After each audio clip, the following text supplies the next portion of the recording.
మహానాడు రోజు మీటింగ్లంటూ diversion politics చేస్తున్నారు. CM Chandrababu విమర్శిస్తే హామీలు అమలు చేయకుండా మీరే డైవర్షన్ పాలిటిక్స్కు పాల్పడుతున్నారని కౌంటర్ ఇచ్చారు జగన్. ఈ మధ్య డైలాగ్ వారిని చూద్దాం. మహానాడు పసుపు పండుగ ప్రజలందరికీ ఒక భరోసా ఇచ్చే ఒక ఉత్సవం. ఇలాంటి రోజున ఈరోజు ఏదో మీటింగ్ పెట్టుకొని దీన్ని డైవర్ట్ చేయాలనుకుంటే నీలాంటి వాళ్ళు ఎన్ని కుయుక్తులు పన్నినా ఏ మాత్రం డైవర్ట్ చేయలేరు, డీవియేషన్ చేయలేరు. అయితే ఇక్కడ మనం గుర్తుపెట్టుకోవాలి, ఇది క్రూయల్ మెంటాలిటీకి, నేర చరిత్రకి ఉదాహరణ. అందుకే రాష్ట్రాభివృద్ధిపై గొడ్డలి వేడితో జరిగిన నష్టాన్ని ప్రజలకు వివరించాలి, వివరిస్తూనే ఉండాలి, వాళ్ళ నైజం గుర్తు చేయాలి.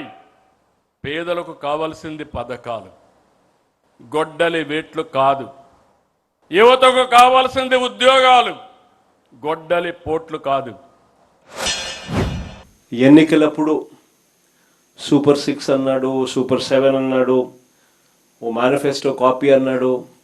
143 హామీలు ఆ ఎన్నికల మేనిఫెస్టోలో తాను పెట్టి చివరికి ఎన్నికలు అయిపోయిన తర్వాత ఆ మేనిఫెస్టోను చెత్తబుట్టలో వేసిన పరిస్థితులు ఈరోజు మనం అంతా కూడా చూస్తూనే ఉన్నాం. నోరు తెరిస్తే అబద్ధాలు తప్ప ఆయన నోట్లో నుంచి ఏవి కూడా ప్రజలకి 2 సంవత్సరాలలో ఫలాని మంచి నేను చేశాను అని చెప్పుకునే పరిస్థితి లేదు. ఈ 2 ఏళ్లలో ఆయన చేసిన మంచి ఎక్కడా కూడా లేదు కాబట్టి, చెప్పుకునేందుకు ఏమీ లేదు కాబట్టి ఆయన డైవర్షన్ పాలిటిక్స్లో పూర్తిగా నిమగ్నమై ఉన్నాడు.